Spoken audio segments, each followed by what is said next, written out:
కాసేపట్లో కాంగ్రెస్ కీలక సమావేశం, పార్లమెంటు ఎన్నికల్లో గెలుపే లక్ష్యంగా వ్యూహాలు. మూడో జాబితాపై వైసీపీ అధిష్టానం కసరత్తు, ఈ రాత్రి లేదా రేపు లిస్టు విడుదలకు అవకాశం.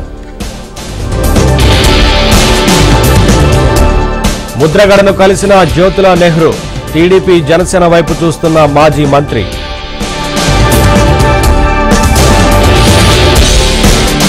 నారా నందమూరి కుటుంబాలపై మాట్లాడే అర్హత లేదు, కేశినేని నానిపై కేశినేని చిన్ని ఆగ్రహం. కాళేశ్వరం ప్రాజెక్టు ఆఫీసుల్లో మూడో రోజు తనిఖీలు, మహదేవ్పూర్లో విజిలెన్స్ అధికారుల దాడులు.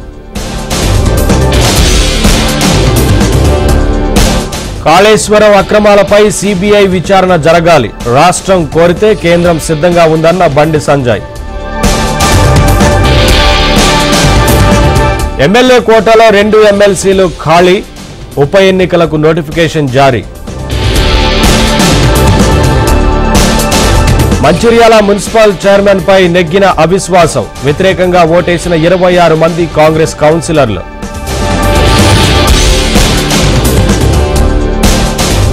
లోక్సభ నియోజకవర్గాలపై బీఆర్ఎస్ సమీక్షలు, మహబూబాబాద్ సెగ్మెంట్ నేతలతో కేటీఆర్ భేటీ. పార్లమెంటు ఎన్నికలకు ముందు బీజేపీకి ఎదురుదెబ్బ, త్వరలో కాంగ్రెస్ లో చేరనున్న విక్రమ్ గౌడ్. అంగన్వాడీల సమ్మెకు సిపిఐ మద్దతు, సర్కార్ స్పందించకపోవడం దారుణమన్న రామకృష్ణ. వరంగల్ కార్పొరేషన్ డ్రైవర్ల సమస్యలపై ఫోకస్, ఎంహెచ్ఓ రాజేష్ హామీతో ఆందోళన విరమించిన డ్రైవర్లు. ఖమ్మం నగరంలో అక్రమ కట్టడాల కూల్చివేత, వ్యాపారం ముసుగులో బీఆర్ఎస్ నేత ప్రభుత్వ భూమి ఆక్రమణ.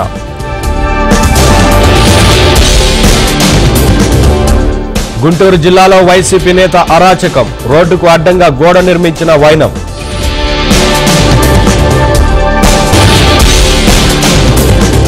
జమ్మూ కాశ్మీర్ మాజీ సీఎం ఫరూక్ అబ్దుల్లాకు షాక్, నేడు విచారణకు హాజరు కావాలని ఈడీ సమన్లు. భారత్ ఆఫ్ఘనిస్తాన్ మధ్య ఇవాళ తొలి టీ20, మొహాలీ వేదికగా రాత్రి 7 గంటలకు మ్యాచ్.